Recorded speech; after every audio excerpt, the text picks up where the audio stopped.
You are standing inside a gilded room, lit only by flickering candlelight. The scent of lavender oil and pressed rose petals lingers in the air. But beneath it, there's something else. Sweat, skin, dust gathered in the folds of crushed velvet. You reach out, and your fingers brush a delicate corset draped across a carved ivory chair. It looks like a beautiful thing. Pearl buttons, whalebone slats, soft lilac silk. But it's not beautiful.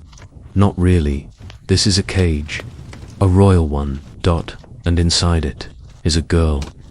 A 20-year-old girl with a nation balanced on her spine. Her name is Victoria. Soon she will be crowned queen. But not before she is shaped, bent, restrained. Her body must become an iconic silhouette that reassures the public. A waist no wider than a man's hand. Hips that swell just so. Shoulders pinned back like butterfly wings, forever fluttering beneath. 1,000 watching eyes. They tell her it's tradition, but it is more than that. It is a ritual of control.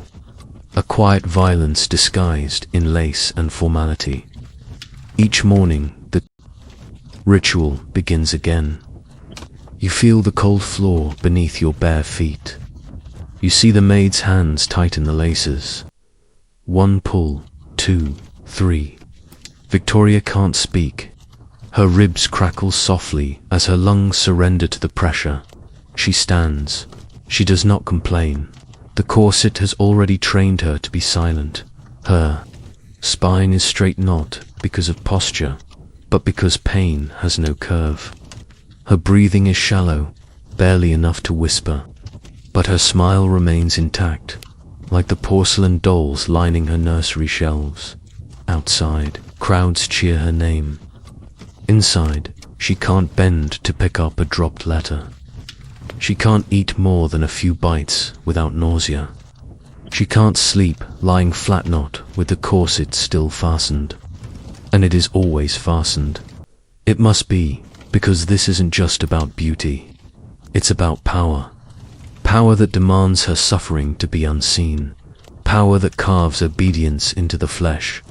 Power that reshapes not just bone, but belief. The corset is her uniform, her armor, her burden. And beneath the layers of tulle and lace, the bruises bloom like violets on her hips. Her waist is compressing, year by year, into something less than human, but more than royal. The candle sputters. The walls close in. You try to draw a deep breath and you can't. Not anymore. The corset is around you now. Tighter, tighter. The silk cage has no key. It never did. You lift it now, the corset. Not as an object of elegance, but as an artifact of cruelty. It creaks softly in your hands, a hushed protest from the whalebone sewn between folds of silk. These are not soft bones.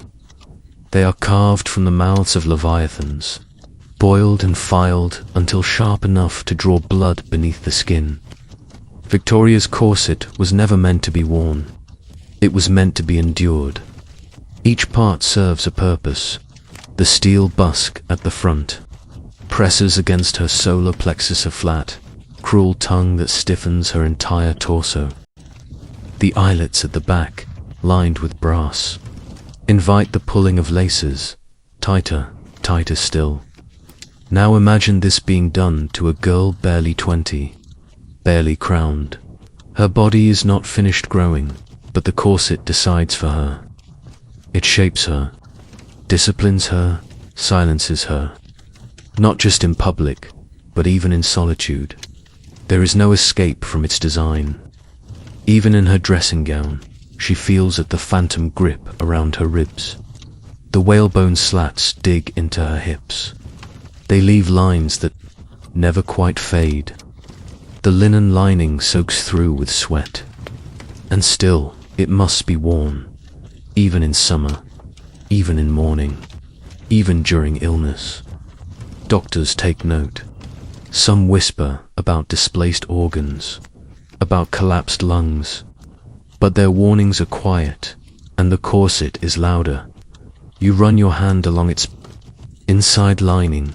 There are tiny bloodstains, not visible from the outside, never visible. Victoria learns to move like a doll. Her arms float instead of swing. Her steps are small, delicate, because any sudden movement can pierce her skin from within, and the sounds it makes, not just the creaking, but the internal ones. The pop of cartilage, the subtle click of her shoulder as she reaches too far, the throb in her temples from lack of breath. It becomes normal, it becomes expected. Every royal portrait, you've seen those graceful necks, those refined waistlines, is a still life of suffering. The corset makes her regal, they say, but it also makes her hollow. You step back. The corset rests quietly on the chair now, like a predator curled to sleep. It is patient. It knows it will be worn again tomorrow, and it does not care whose bones must break to fit inside. You try to take a full breath. Your chest rises then catches. There is no room. The corset does not allow it, and neither did it allow her. Not Victoria. Not the girl trained to become an icon of power.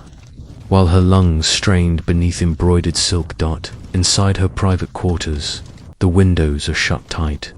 The air is still, heavier than the velvet canopy above her bed. She sits by the mirror, pale and flushed at once. Her chest rises in quick, shallow bursts. A sign no longer a luxury, but a risk. You listen, you hear the wheeze beneath the lace. Doctors call it constricted respiration. Ladies in waiting call it the royal weakness. But it is suffocation. Gradual, elegant, inescapable. Every public appearance is rehearsed with military precision.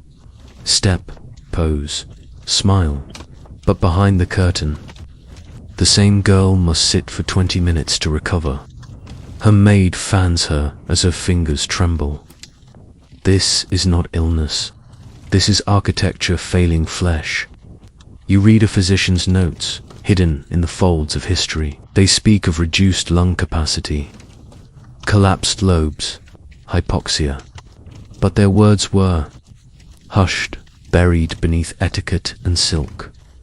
A queen cannot gasp, and so she learned to drift, to sleep upright, to speak in gentle tones, to never run, never raise her arms, never laugh too hard. Even emotion must be muted, lest it rob her of air. You imagine the sound of her corset tightened each morning as the world outside marches on. London fog, horses on cobblestones. The breath of an empire held in the lungs of a girl who could not inhale. You walk toward the mirror. You see her reflection, and yours, and neither of you can breathe. You sit before the gilded plates of Windsor, where pheasant, turtle soup, and almond pastries are paraded before you like offerings to a deity you no longer believe in. The palace dining hall is grand. Yes, its chandeliers dripping crystal, its ceiling painted in heavenly frescoes, but beneath the spectacle, your stomach whispers a darker truth. You are 20 and starving. Not in the way peasants starve, no, not with the hollow-eyed desperation of famine, but with something quieter, more insidious. Your corset is cinched tight enough to press your ribs against one another like gritted teeth. Each breath is rationed, each swallow a negotiation. The servants bring you a plate. Roast goose, lacquered in honey and wine. It glistens, it steams, but you can only look, because you know the game. This meal is not meant to be consumed. It is meant to be admired, like a painting, like a crown, a performance of plenty. Beneath the table, your fingers tremble. You pinch your thumb and forefinger together to keep control, to remind yourself that hunger is not a weakness. It is a virtue. A lady's appetite must be invisible. Your governess taught you this. Chew slowly, she had said. Swallow less. Sit upright. Smile. Always smile. But smiling grows harder when your corset presses against your diaphragm like a fist. When your organs begin to drift into unnatural places, crushed inward by fashion and formality. You lift a fork. You pretend to eat. You move food around your plate like a painter smearing oils across canvas. Across the room, other women do the same. Some press napkins to their lips after every false bite. Some laugh through clenched jaws. It is a theater of restraint, and you are center stage. Later, in your chambers, the agony begins. Cramped intestines, acid rising in your throat like bile from a beast. Your stomach, long denied, turns on you. The emptiness inside you has teeth. You collapse onto your fainting couch. That's what it was made for, wasn't it? Fainting, swooning, digesting pain in silence. The couch cradles your corseted body like a coffin lined with silk. Outside, gas lamps flicker against the night. Inside, you unlace just one hook of your corset, only to feel the sudden rush of breath, sharp, greedy, unladylike. Guilt arrives. With it, you have undone a virtue, released a sin that you remember the stories. The girls who collapsed at balls, who vomited blood into porcelain bowls, who refused to eat until their pulses slowed into something faint and angelic. They were praised. For it you want to scream, but you have no air for screaming. Instead, you close your eyes, try to dream of food. But even in dreams, you are laced, bound, and gagged by fabric and expectation.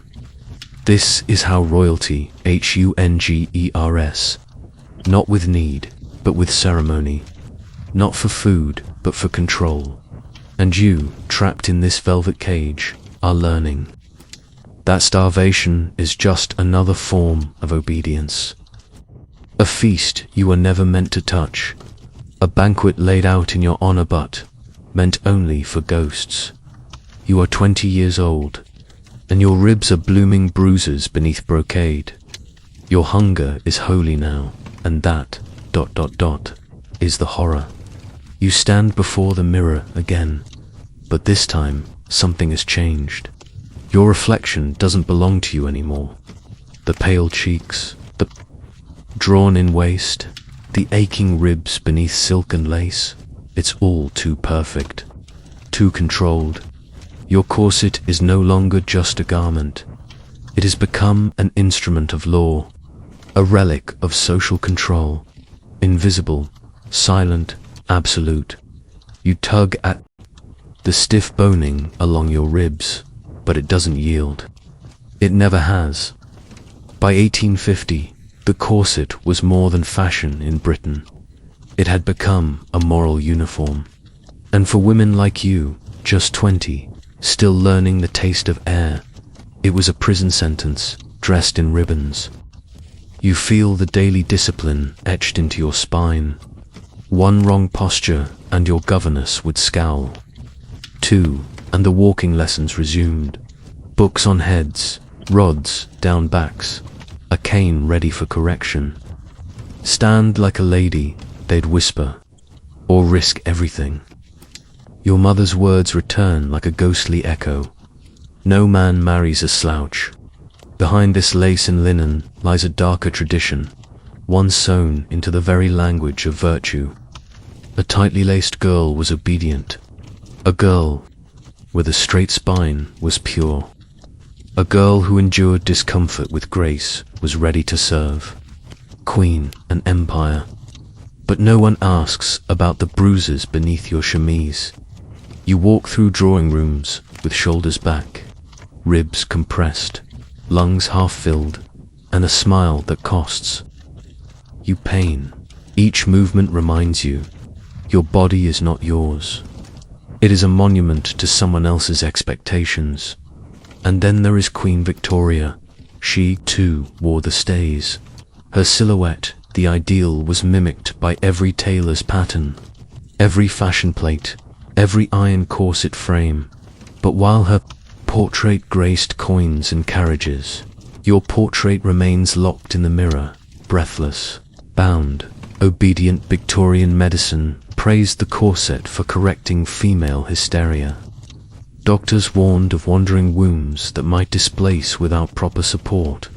So you lace tighter, you shrink smaller, you try not to laugh too hard or breathe too deep. You become ... still. Silence becomes the most fashionable posture of all. In the nursery, even younger girls are fitted. Age 5, age 7, age 10, the earlier the better, while cartilage is still soft. Train the body before the will can resist. And yet the body always remembers the creak of whalebone, the rustle of polished cotton, the welts beneath, the arms, the fainting couch that isn't luxury but necessity. You've seen friends collapse on staircases, girls vomiting after meals because digestion has no space left. The tight-laced become the frail, the fragile, and curiously, the most praised. Virtue has a silhouette now, cinched, bruised, and voiceless. And so you walk like a statue, a woman, in a frame. Each step echoes through marble halls, softened by velvet but weighted with expectation. The corset is both armor and muzzle, guarding you from disgrace while sealing you into obedience. The stays pinch again, just above your hip. You dare not loosen them. You dare not rebel, because in this era, to breathe freely is to betray an entire kingdom of illusion. And you are not a girl anymore. You are a mannequin of virtue, a sculpture of obedience. And the corset, that silent tyrant, smiles every time. You forget how freedom once felt. The year is 1861. Prince Albert is dead. And Britain enters mourning, not just in color, but in breath. Black crepe hangs from windows, and the Queen herself withdraws behind veils and shadows. But the corset remains tighter than ever. Mourning does not mean release. It means restraint. Even grief must be sculpted. And you, like so many women of your class, lace yourself tighter still. They say a nation must stand tall in sorrow. So you do, ribs lifted, waist drawn. You become the nation's spine, silent and unbending. But what they never speak of are the bones. Not the whale bones sewn into your stays, nor the bent vertebrae beneath your chemise. No, the bones beneath the empire. The ones buried in sweatshops and child mills. The ones drowned in dye vats in Manchester. The ones swept under mahogany floors in London drawing rooms where tailors whisper, her waist is nearly perfect. Perfect means punished.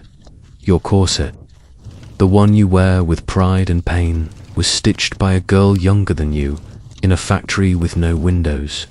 She laced samples until her fingers bled, then watched her wages vanish in dockside rents.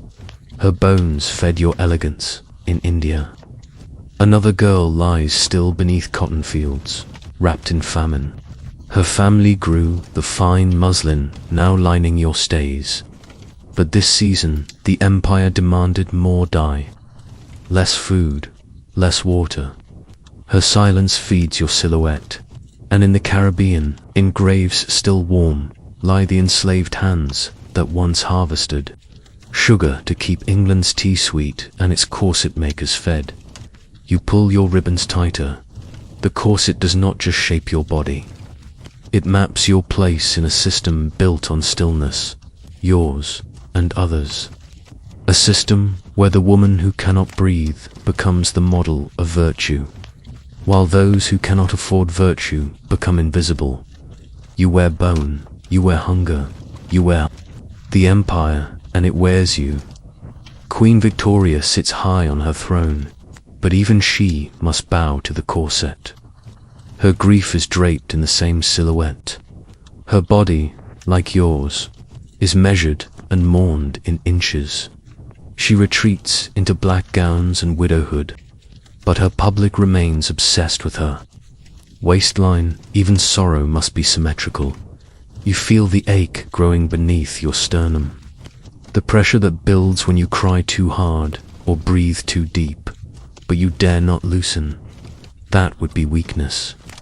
Worse, rebellion, because in this world, dignity is not in comfort. It is in control, and your corset made from another. Girl's hands, another girl's hunger, another girl's bones is the price of that illusion. You straighten your back once more.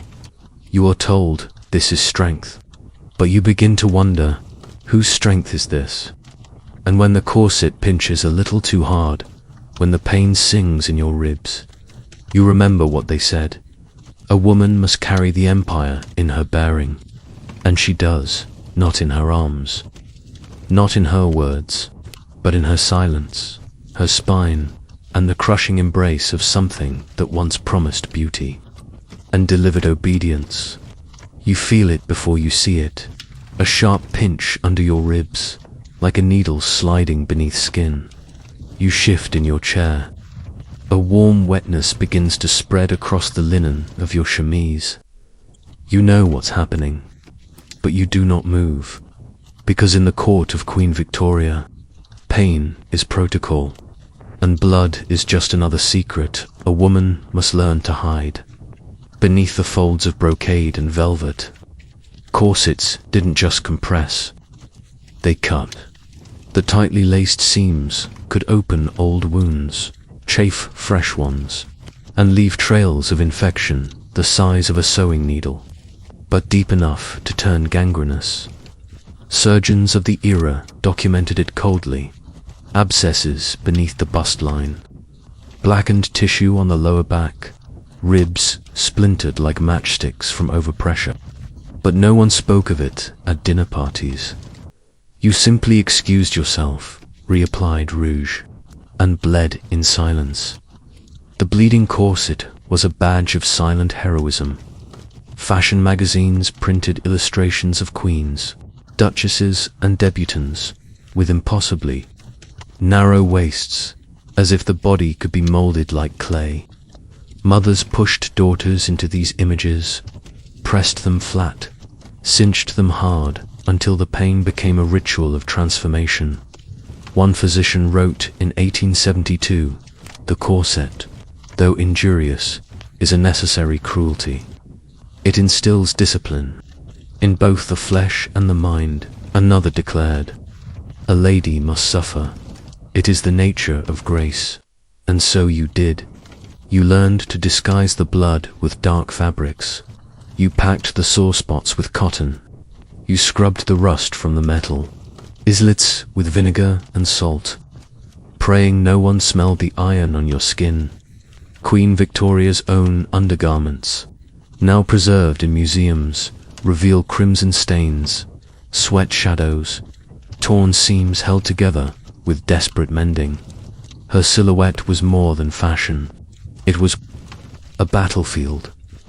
The corset became an unspoken duel between expectation and endurance. For working-class women, it was worse. Factory girls wore cheap imitations, lined with cardboard, stiffened with wood or steel wire.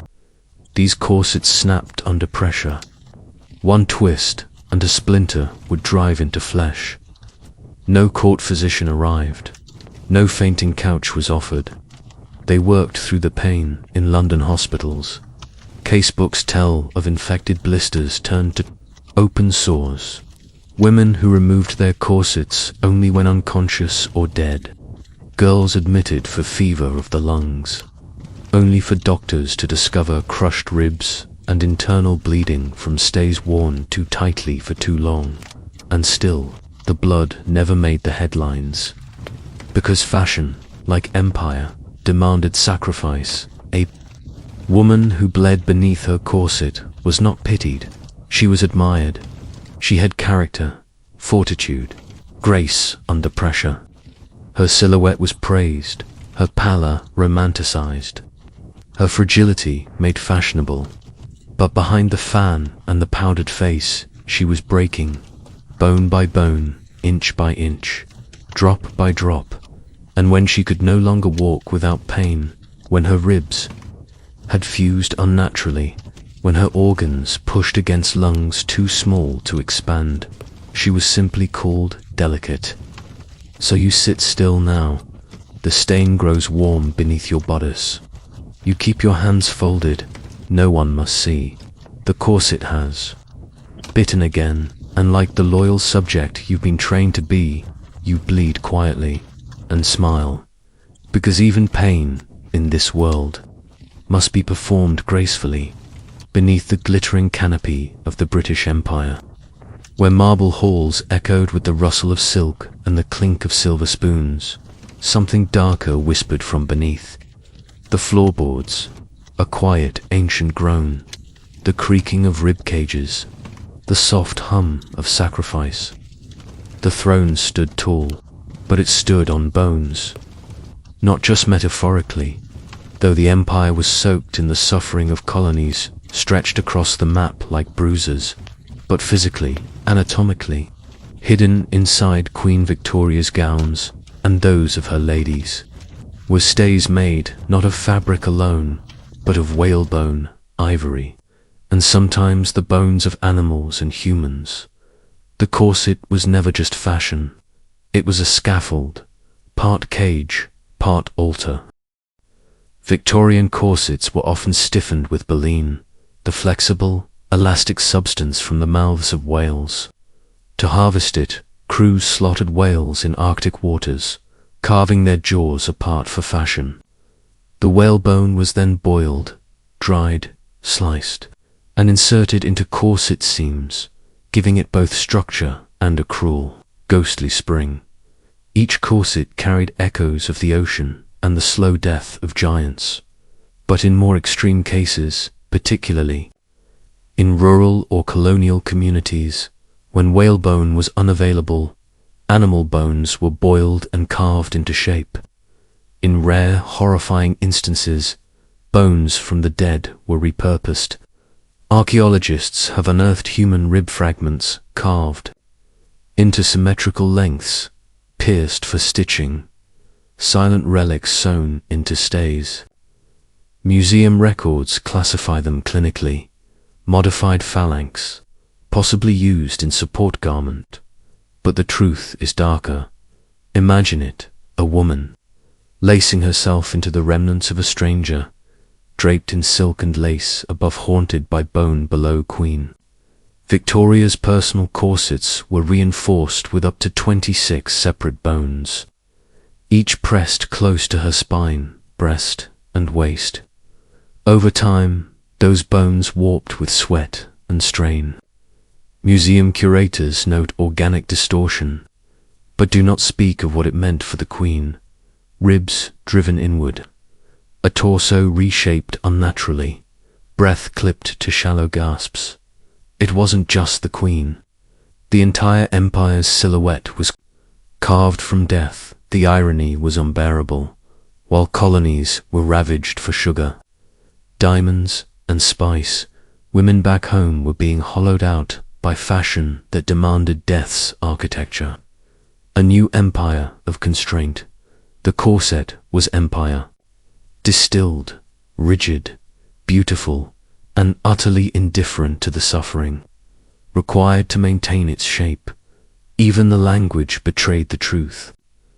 Corset bones, stays, busks. The tongue of the morgue, dressed for tea. The empire's daughters were made elegant by pressure, graceful through confinement, and composed by decay. If the bones snapped under strain, they were simply replaced. If the body protested, it was silenced with opiates, pressed deeper into silence by society's invisible hands.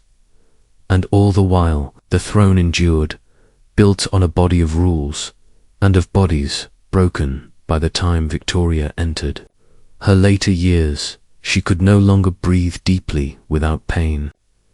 Her corsets were restructured, but the damage had been done. Her bones, like those that lined her bodices, had shifted into unnatural shapes.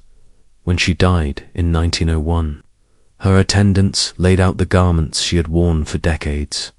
Among them, a corset with the bones yellowed by time and sweat, the stays warped like a ship's mast caught in storm.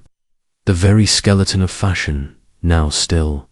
And as the empire mourned, its women continued to cinch themselves into borrowed bones, because pain, like power, was something you inherited, and the throne, it never cared what it stood on, so long as it stood tall.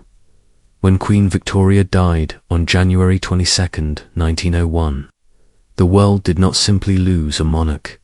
It buried the last breath of an empire stitched in silence and cinched by pain. Her funeral, a grand display of Victorian decorum, was attended by kings, czars, and statesmen, the children of empires she had shaped like wax. Yet inside the silence of her coffin, beneath the lace veil and lavender sprigs, was a truth never spoken aloud. She was buried in a corset, not just any corset, but one custom-made for her aged frame, stiff, whalebone-lined, and worn thin by time. Her final breath had passed through lungs that had never known true expansion. Her ribs, curved unnaturally inward from decades of pressure, lay still beneath the ceremonial layers. There was no comfort in death, only the last tightening of duty. Attendants whispered of her burial garments, a white dress, her wedding veil, a lock of Prince Albert's hair clutched in her hand, and the corset, of course, always the corset. To bury her without it would have been scandalous, even in death. A queen must remain composed, even in the grave, but the symbolism was grotesque, even in her coffin. Queen Victoria could not escape the binding rules of royalty, womanhood, and empire. Her body, warped by years of obedience, became the final monument to an era obsessed with appearances, an era that punished the flesh beneath the fabric. The corset did not simply shape her body. It became a coffin within the coffin, a second layer of ritual restraint. The metaphor writes itself, a woman so tightly laced by expectation that even death could not unclasp her.